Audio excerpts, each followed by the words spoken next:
નમસ્કાર દર્શક મિત્રો, હું વિવેક કલોલા આપ સર્વેની યુટ્યુબ ચેનલમાં હાર્દિક સ્વાગત કરું છું. મિત્રો 120 ગોલ્ડન રૂલ્સ ઓફ ઇંગ્લિશ ગ્રામરની અંદર આજે આપણે રૂલ નંબર 6 વિશેની ચર્ચા કરવાના છીએ. તો જોજો રૂલ નંબર 6 શું કહે છે, તો કે જો બે જુદા જુદા કર્તા એટલે કે બે જુદા જુદા સબ્જેક્ટ્સ ને as well as with, together with, along with, accompanied by, no less than અને including ની મદદથી બરાબર છે જોડવામાં આવે. બરાબર છે, જો બે કર્તાને આટલા કંજક્શન્સ, આ બધા કંજક્શન્સ છે મિત્રો, બરાબર, એના મદદથી જોડવામાં આવે, બરાબર છે, તો ત્યારે જે વર્બ આવશે, બરાબર છે, ત્યારે જે ક્રિયાપદ આવશે તે પ્રથમ કર્તા એટલે કે જે ફર્સ્ટ સબ્જેક્ટ છે, બરાબર, એના મુજબ આવશે. ક્લિયર છે મિત્રો? જો બે કર્તાને બરાબર છે આટલા શબ્દો એટલે કે આટલા કંજક્શનની મદદથી જોડવામાં આવે, કેવા સબ્જેક્ટ? જુદા જુદા સબ્જેક્ટ, બરાબર છે, ત્યારે જે વર્બ આવશે, ત્યારે જે ક્રિયાપદ આવશે તે પ્રથમ કર્તા મુજબ આવશે, બરાબર છે. એ આપણે હમણાં એક્ઝામ્પલ્સ જોશું એટલે તમને સમજાઈ જશે.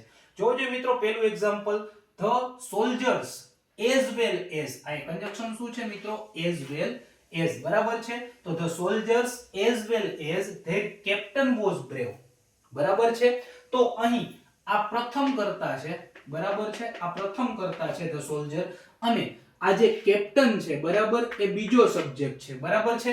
તો આપણો નિયમ શું છે? તો કે પ્રથમ કર્તા મુજબ આયા વર્બ આવશે, બરાબર છે. તો જોજો મિત્રો, અહીંયા શું છે? ધ સોલ્જર્સ, આ પ્લુરલ ફોર્મમાં છે, કર્તા છે એ બહુવચનમાં છે, તો આ પણ બહુવચનમાં આવે એટલે અહીંયા શું આવશે? વર આવશે. તો હવે આ સાચું છે કે the soldiers as well as their captain were brave, બરાબર છે મિત્રો. એના પછી બીજું ઉદાહરણ, my friend along with his two brothers have arrived. અહીં જોજો મિત્રો, along with, બરાબર છે, આપણું કંજક્શન છે.